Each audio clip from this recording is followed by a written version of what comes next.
The elemental plane of fire, also known as the crematorium, is a hellish place. If it doesn't burn you to a crisp, it will blind you with its brilliance. Here, everything is made out of fire.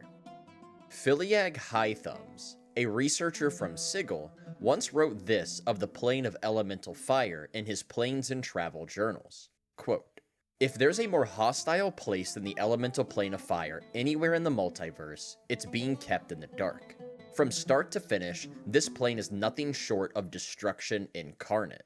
Nothing, either animate or inanimate, that finds its way here lasts for long without a good deal of magical protection. That's why folks call it the crematorium. When most primes, especially the clueless ones, think of hell, they think of a place that looks a lot like the plane of fire. The lowest regions of the place appear as a giant sea of living fire. Occasionally, the plumes of flame leap into the air, becoming vast blazing clouds of oily incineration. In time, these rolling firestorms slowly settle down to the surface again, frying everything they touch.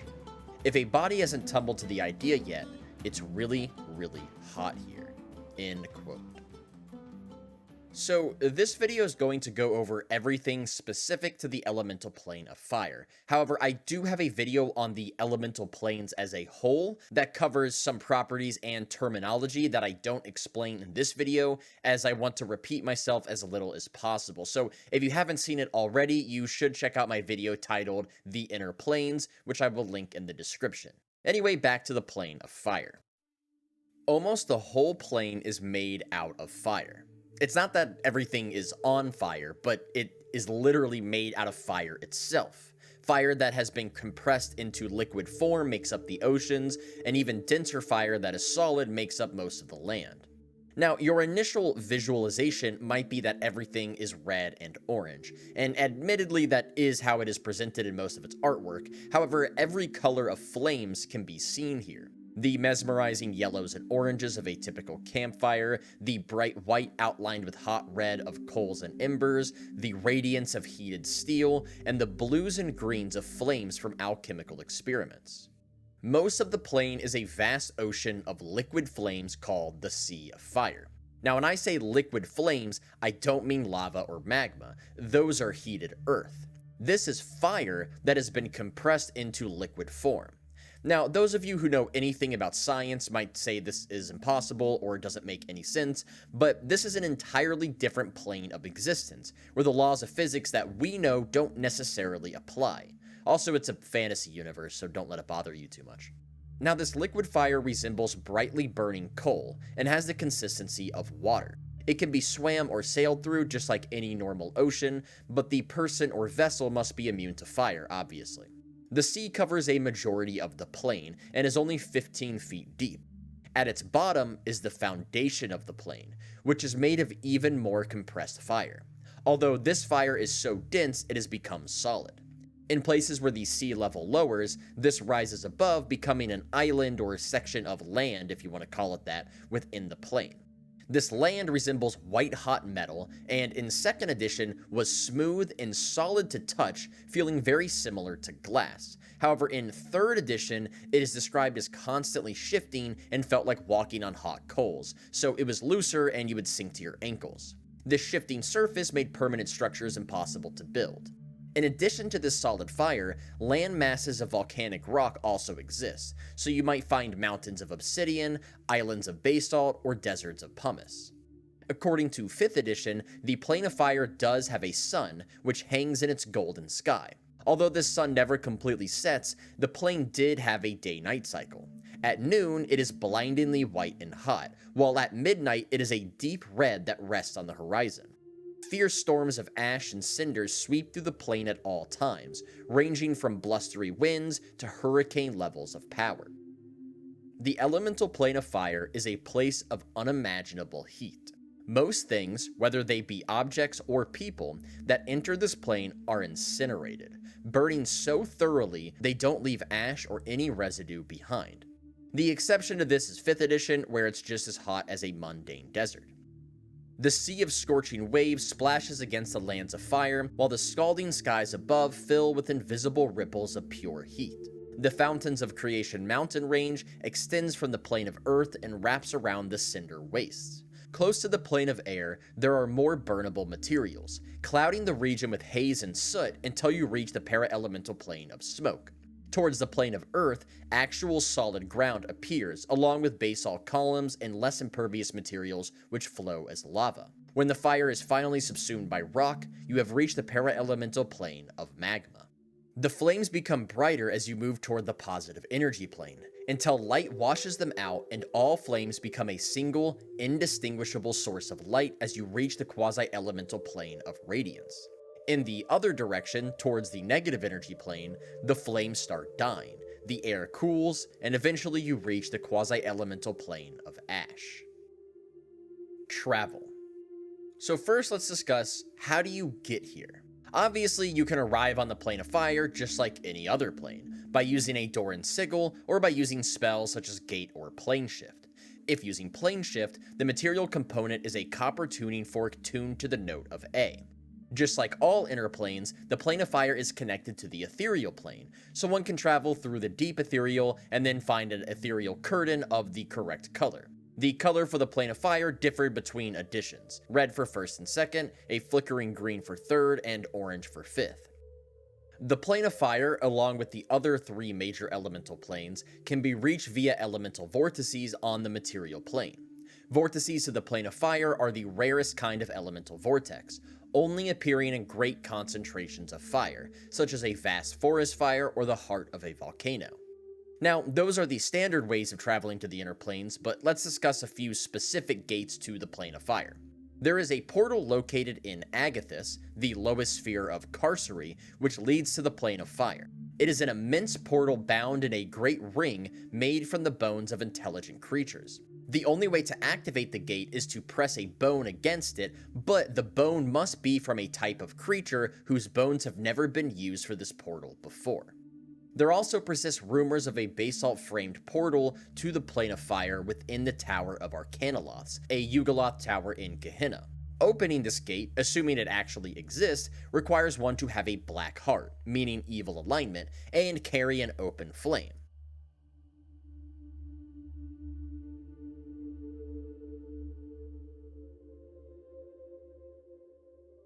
Now that we've talked about how to get to the plane, how do you travel within it?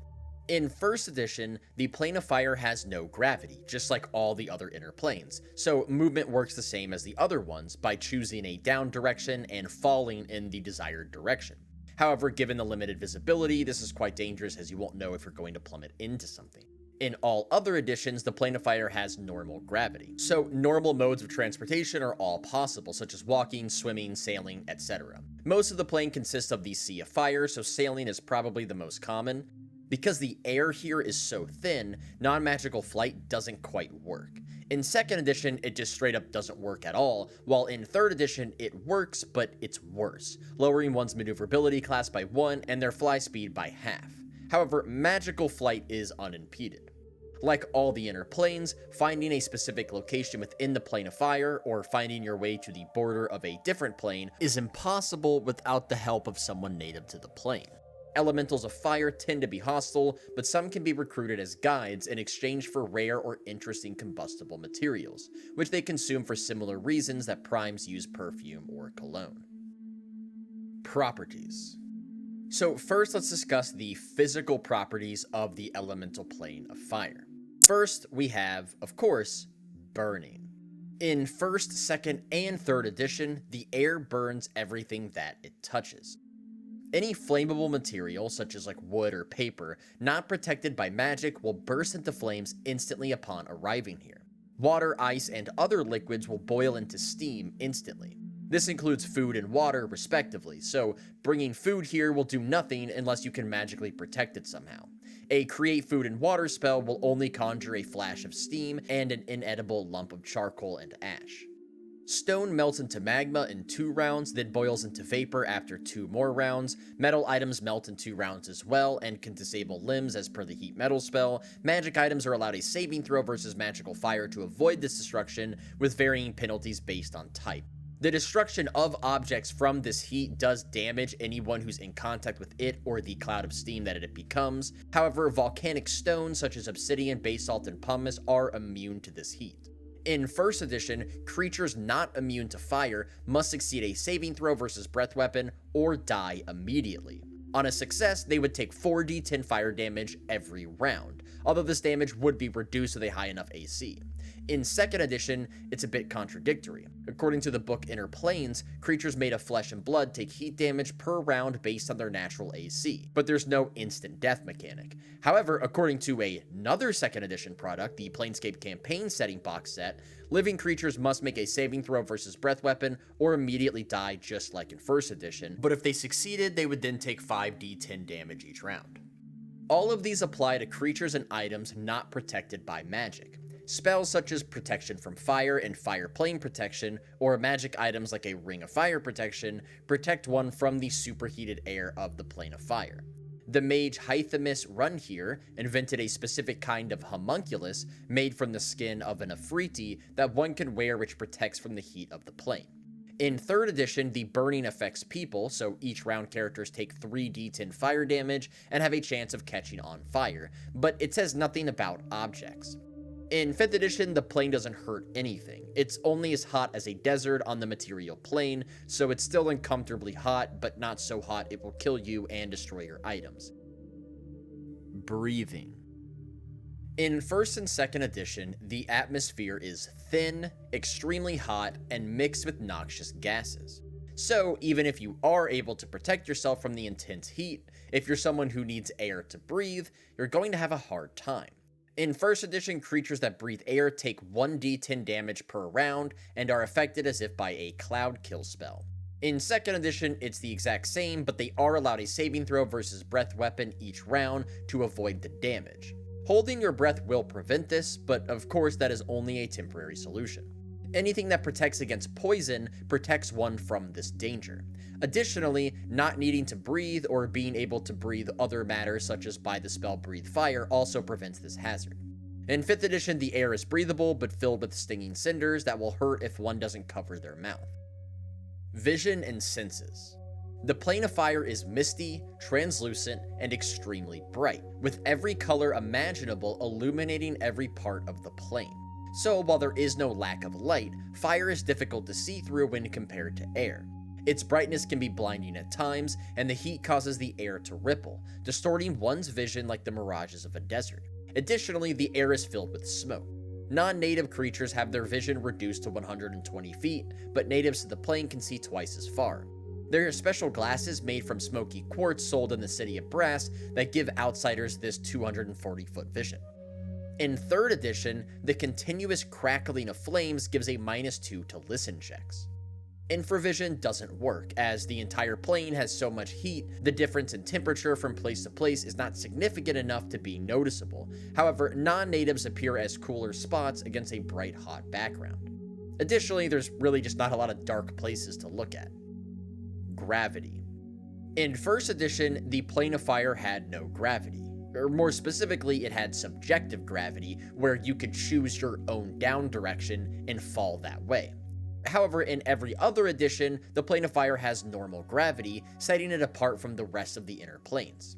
They say the plane has a constant up and down because flames need to leap upwards. So the plane has to have a consistent up direction for the flames to leap in. Now let's discuss the magical properties of the plane of fire. Matter created by spells, such as the water created by the Create Water spell, are affected the same way they would be on the plane normally, so water from Create Water would evaporate to steam. In 1st and 2nd edition, conjuration spells could only summon creatures from the plane you're on or a bordering plane. So in this case, only the elemental plane of fire, the para-elemental planes of magma and smoke, and the quasi-elemental planes of radiance and ash. And even then, some of the creatures might not be able to survive the heat. None of these limitations can be overcome by spell keys.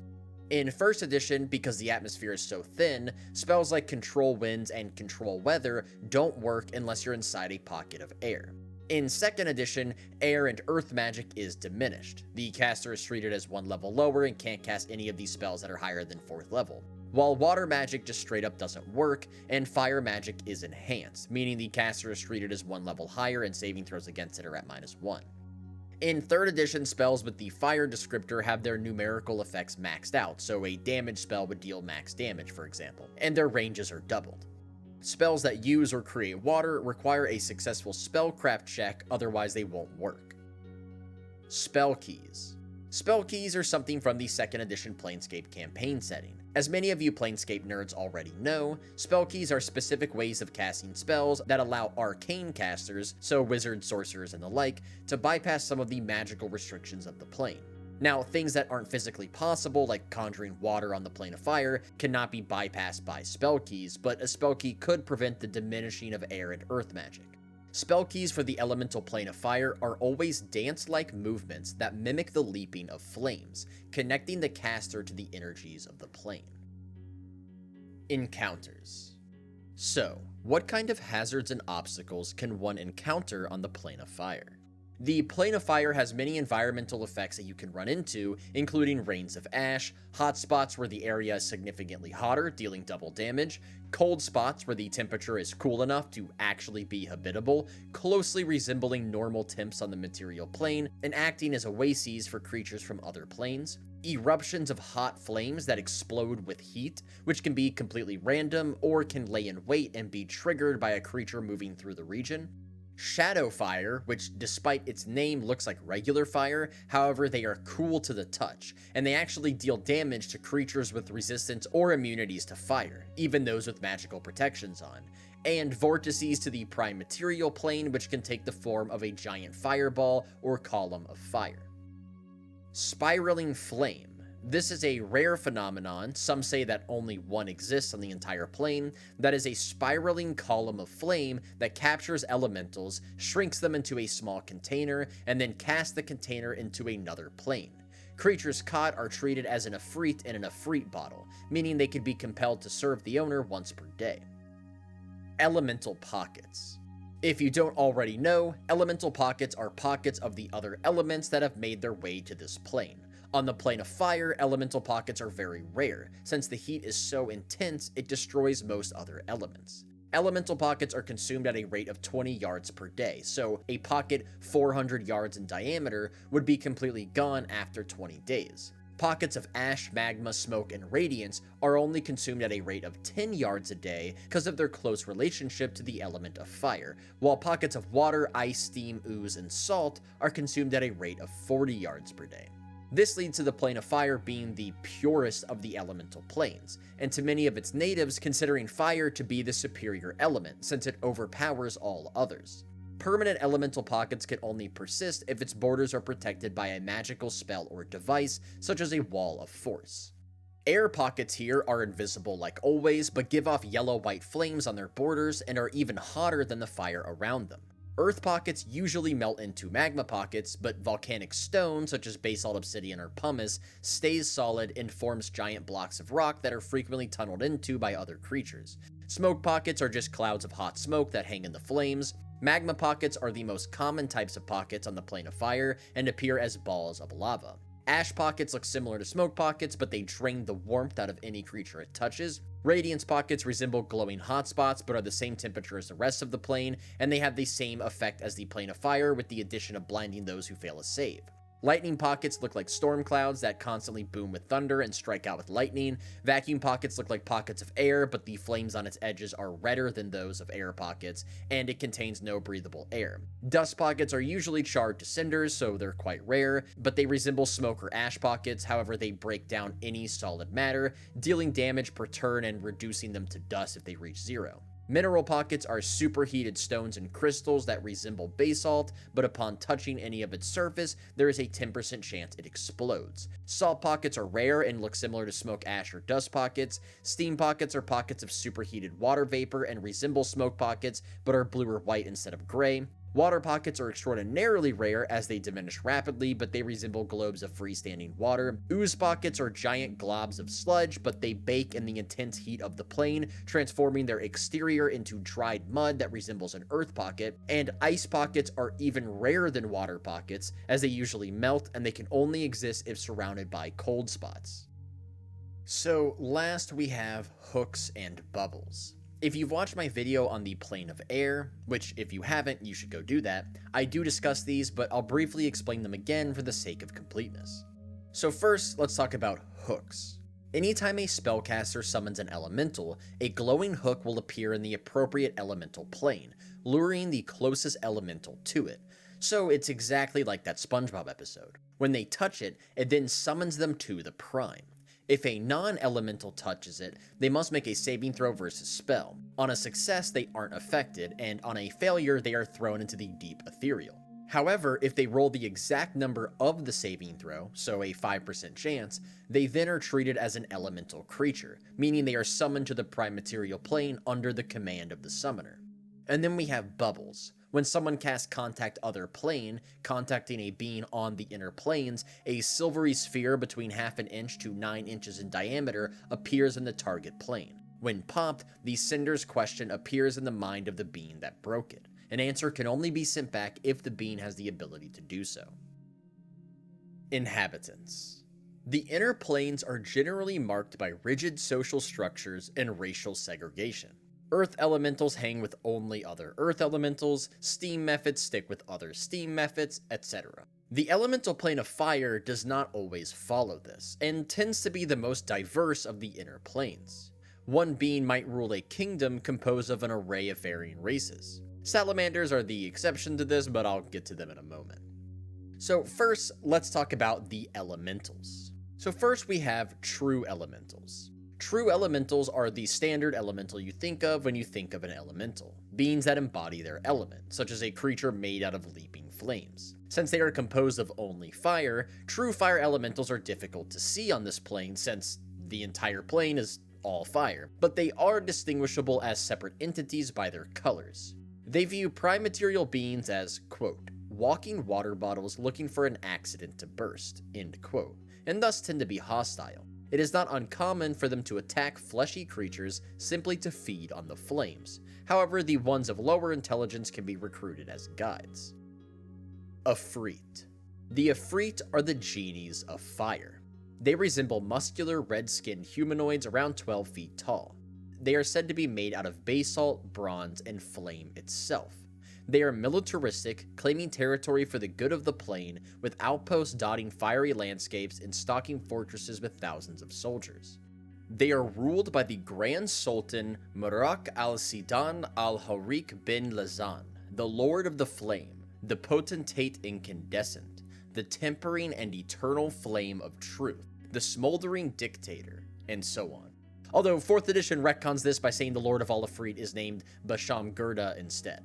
He is a chronic gambler who always pays what he owes and tends to bet on nightmare races where his two prized nightmares, Eversmoke and Black Onyx, compete. The Sultan rules from the City of Brass, their capital city, so to speak, on the Plane of Fire, and is counseled by his 6 high pashas. Underneath them are a variety of Days, Emirs, and Maliks which oversee the various Efreet outposts scattered across the plane. In addition to their outposts, which only hold 4d10 Efreet, they also have fortresses of obsidian submerged in liquid metal or flaming oil pits that house 1,000 or more soldiers each. Efreeti society is patriarchal, where female nobles are kept in seclusion and hold no official power, but many schemers are able to rule through figurehead males.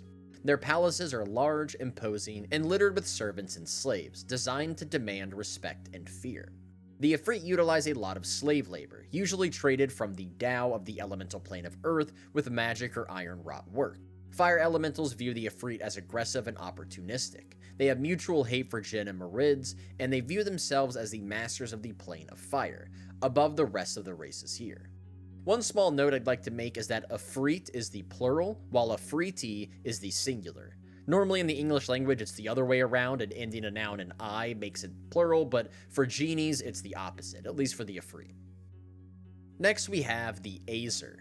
Azer are a race native to the plane of fire that resemble dwarves, but with brass skin and beards and hair made from flames. Like dwarves, they are master metalworkers, using the flames of the plane to forge their crafts, and avid miners, mining basalt from pockets of earth. Some say they used to be dwarves enslaved by fire giants and were transformed into Azer. Others say this is merely a facade and their similarities to dwarves a coincidence. Azer are honorable beings of lawful neutral alignment. They will trust a traveler, but if they do anything to displease them, then all Azer citadels will react hostilely to them. They live in towers of iron, brass, and steel that they build atop elemental pockets of earth floating on the blazing sea. They are ruled by a Maimon, who has no throne or city he rules from, but instead he and his advisors visit each Azer tower briefly to feast, dance, and celebrate the discoveries of Azer researches on the various planes before moving on to the next. Fire minions. Fire minions don't seem very different from just regular true fire elementals. They are composed of pure flame and can take whatever shape they wish, just like fire elementals. However, they tend to take on a humanoid shape with fangs, and when in combat, they wield greatswords for some reason. The greatsword seems to be made out of metal in the artwork, and the text doesn't specify anything unusual about them, but we know non-magical metal melts here, so I'm not quite sure the nature of their swords. They can gate themselves to the prime material plane, but only to a locale of intense heat and flame, so an ordinary campfire won't suffice. If they ever exist outside of fire for more than a few hours, their bodies begin to break down and they will die if they do not return to flames. Firetails. Firetails are frolicsome snake-like creatures of pure flame 2 to 4 feet long. They are chaotic neutral creatures of whim and independence, making friends they'll never forget and then departing for long periods of time for no discernible reason before returning. Because of this flighty nature, they can never truly be counted on in times of need. They attack salamanders on sight and tend to ignore fire elementals. They communicate with each other by varying their colors, temperatures, and intensities. There are actually 2 kinds of firetails: lesser firetails, which are 2 feet long, and greater firetails, also called Tashala, which are 4 feet long. Tashala can also cast the spells Feeble Mind, Fire Trap, Heal, Maze, Plane Shift, and Remove Curse once per day, and Fireball several times a day. If a lesser firetail reaches 200 years of age, they will retreat to a location of intense concentrated flames. There, they will absorb the heat for a week straight and emerge a Tashala. When they reach 400, they will make 1 to 4 piles of burnable materials in their cave, and then they will burst, exploding and catching the piles on fire. After 1 hour, each mound will generate a firetail with a 10% chance for it to already be a Tashala. Flame Spirits. A flame spirit is a 10-foot diameter pulsating ball of flame that constantly shifts between patterns of yellow, red, and green. A 5-foot long flame tendril emerges and then immediately retracts from random parts of the sphere at all times. It has 2 dark red ovals that act as its eyes, but otherwise no distinguishable features. Their voices sound like hissing steam, and they speak their own language. They consume all combustible materials, but prefer seasoned wood and fresh parchment. They often serve as bodyguards or power furnaces in magical experiments. There are also lesser flame spirits, which are 6 feet in diameter and are dull orange with black eyes, and then least flame spirits, which are 1 foot in diameter and are pure white with red eyes. Hargan. Hargan, also known as flame horrors, are the elemental grus of the plane of fire. Grus being neutral evil elementals. They could take many forms, such as a bonfire, a column of flames, a bronzed humanoid, and on the prime material plane usually resembled a human with flames replacing their lower half. They are organized into a hierarchy of guilds, where the greater guilds command the lesser ones. However, they are neutral evil, not lawful evil, so mutinies and disobedience are common. They usually serve the Efreet, but many nomadically wander the plane. However, they are on poor terms with almost all the other natives to the plane of fire. Phantom Stalker. These are sort of like the invisible stalkers, but of the plane of fire. Beings conjured by powerful spellcasters to act as bodyguards, who will follow their commands to the letter, looking for loopholes that can set them free.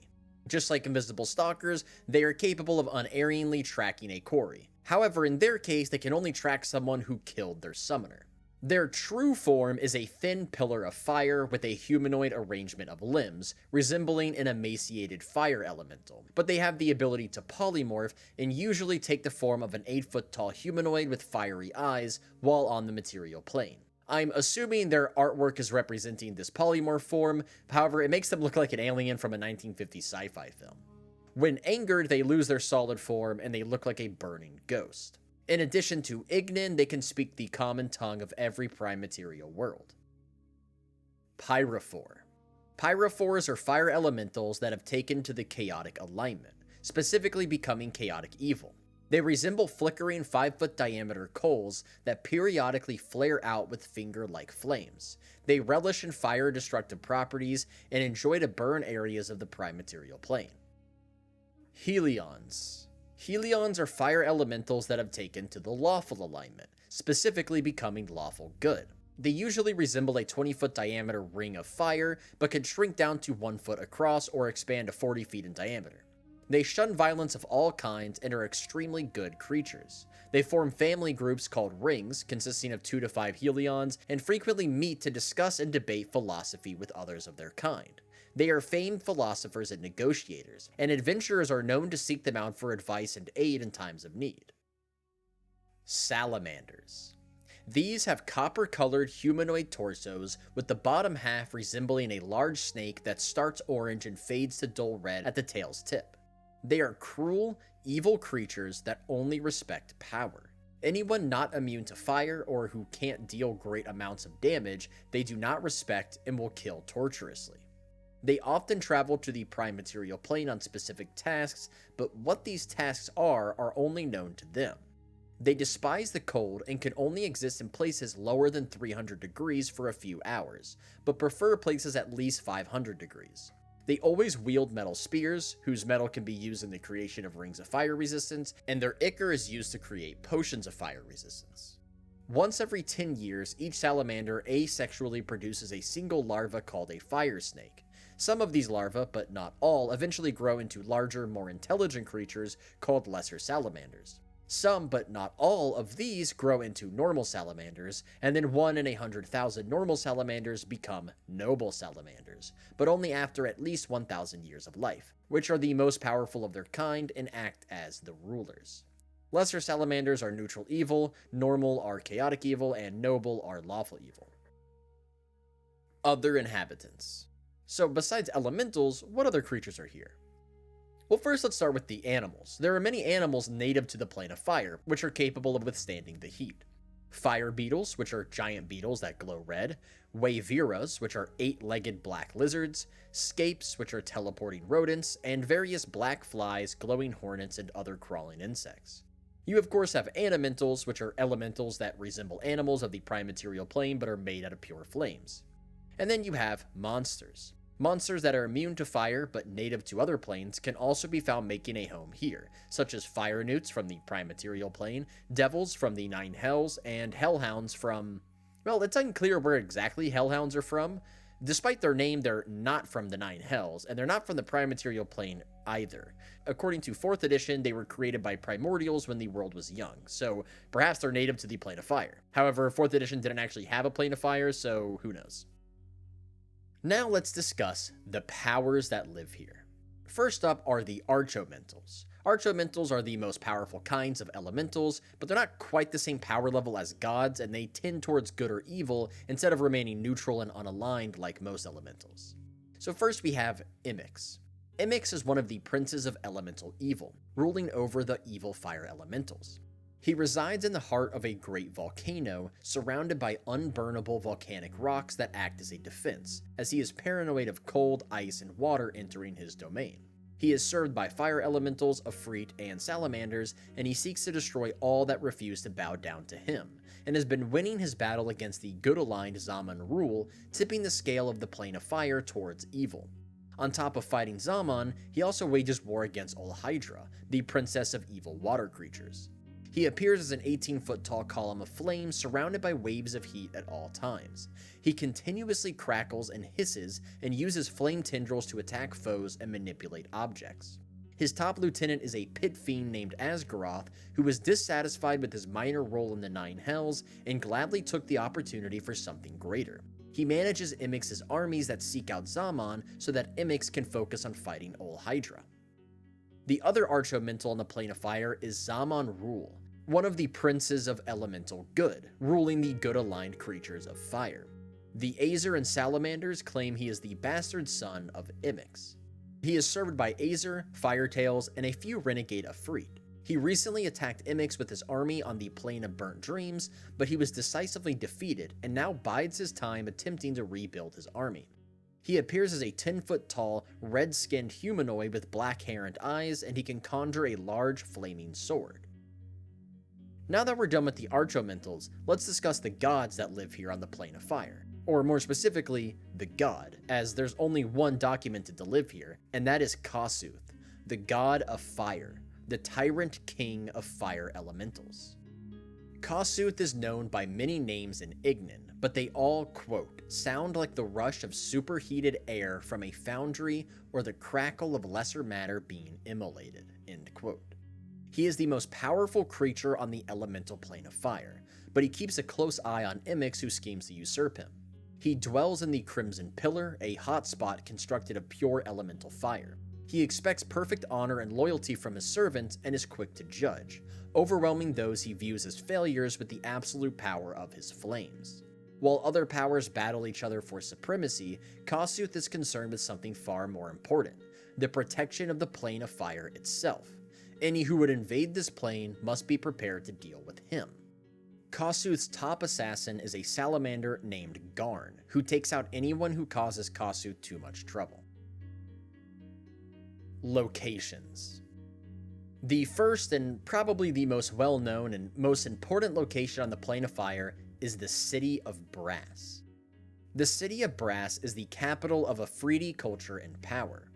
The Ifrit can be found all throughout the Plane of Fire, but all owe fealty to the Grand Sultan who rules from this place. The City of Brass is a gargantuan citadel of brass 40 miles across that hovers in the Plane of Fire. Often bordered by seas of lava, its base is a hemisphere with the towers, domes, spires, and minarets of the city structure on top, and the whole place is made of brass that glows with heat. In 2nd edition, it is located on the ground, with rivers of magma and boiling ooze spreading out from it like a river delta.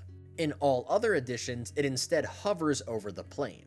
3rd edition says it floats over a plate of cracked obsidian, while 4th edition says it's a plate of basalt instead. Either way, basalt stairs lead up to its gates. Architecturally, it consists of buildings made from igneous rocks, with wealthier neighborhoods being made of brass, copper, or iron, and trimmed with even more precious metals. According to 1st edition, the number of Ifrit that inhabit the City of Brass is said to be at least twice as many as the population of any city known to exist on the prime material plane, and that's only counting the Ifrit. It's not counting the multitudes of other elemental beings that live and work here, or the many slaves. 4th edition states the population is around 500,000, which seems small when compared to 1st edition's estimate. The City of Brass is incomprehensibly large, and acts as an economic hub for the multiverse, bringing in merchants and vendors from all over the planes. One of the more common traders in the City of Brass are the Batazu, or as you probably know them, the Devils, the fiends from the 9 hells of Beator. Many secret portals to that plane lie in the City of Brass, and the Ifrit work hand in hand with them, trading slaves and secrets. Speaking of slaves, the lethal heat of the plane is suppressed while in the city, by the will of the Grand Sultan, meaning slaves from all over the multiverse can live and toil away here. Escape is not an option for them, since this fire protection does not extend outside the city's walls, so to the average mortal who is susceptible to being burned to death, to leave would be to instantly be incinerated. The Sultan's palace, known as the Charcoal Palace, resides in the upper towers so that it looks down upon the whole city. The Sultan himself sits upon the charcoal throne, located in an audience chamber made of iron, filled with smoke and the reddish glow from the hot surfaces and chained fire elementals. Next to the palace is a fountain of fire called the Breath of the Sultan that can be seen from anywhere in the city. All of this is located in a district named the Furnace, a perfect hemisphere with the Charcoal Palace in its center. There are 13 other districts in the city, but that's a little out of scope for this video. Beneath the palace in heavily guarded secret chambers lies the treasures of the Sultan.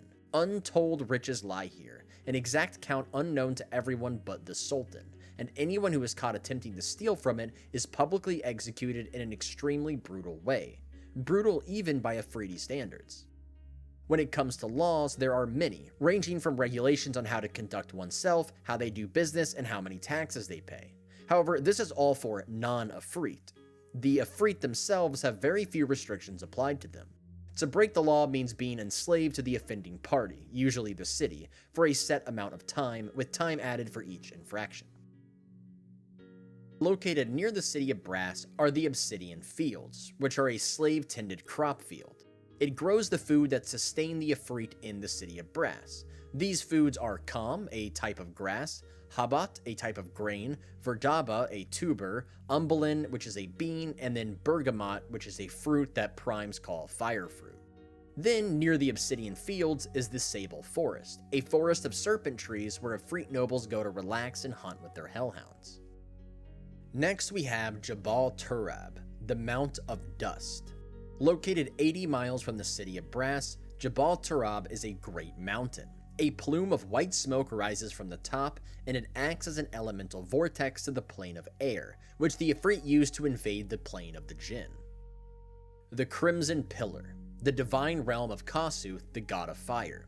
It is a globe of pure elemental fire, 10 miles in diameter, located in the center of the plane where it floats above the Sea of Flames. It radiates a brilliant blue-white color and is so hot that it even burns fire elementals unless protected by Kasuth. The Crucible. This is the largest of the Azer Towers. It is located on an obsidian island surrounded by a sea of molten platinum. The island contains a forest of tree-like plants made out of pure metals. The master of the Crucible is an Azer named Sean Makeen, a neutral good level 16 fighter and level 16 wizard who will create any magic weapon if the customer can afford it. Next up we have the Iron Crucible, not to be confused with the Crucible, which is what we just talked about. Despite their confusingly similar names, it has nothing to do with the Azer Tower.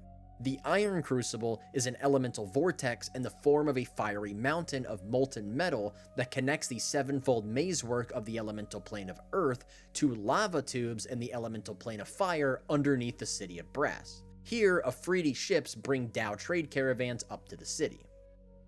The Plane of Burnt Dreams.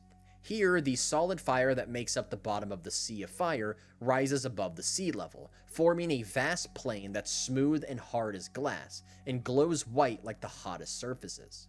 Somewhere on these plains is where the great battle between Imix and Zaman Rul took place. They say an artifact of pure good was lost beneath the waves of the blazing sea before Zaman could use it. Also located here is the Temple of Ultimate Consumption, which is a great pyramid of gleaming obsidian, and is where Imix commands his legions of evil fire elementals. The Cinder Wastes, a large expanse of black cinders and ash with rivers of magma flowing through it. Ruins of forgotten civilizations dot the region, and roving bands of salamanders inhabit the lands. The Fountains of Creation, a range of volcanic mountains home to Azer, jutting from the borders of the elemental plane of Earth. The part of this range closest to the plane of Earth is the para-elemental plane of magma, but a section of the range extends fully into the plane of fire, which is why I'm mentioning it in this video. The Sea of Fire is actually made up of the lava that flows from these volcanoes, according to 5th edition, but according to previous editions, the Sea of Fire isn't lava, it's liquid fire, which is a different thing. The last location is the Slag. So the DM's Guide to the Plains booklet in the 1994 Planescape campaign setting box set mentions a location called Slag, but I can't actually find a location on the Plane of Fire named Slag mentioned in any sourcebook. And that is all the lore I could find on the Elemental Plane of Fire. Thank you guys so much for watching. If you want more Elemental Planes videos, I will be coming out with them, so remember to subscribe to keep an eye out for those, or just subscribe because you like D&D.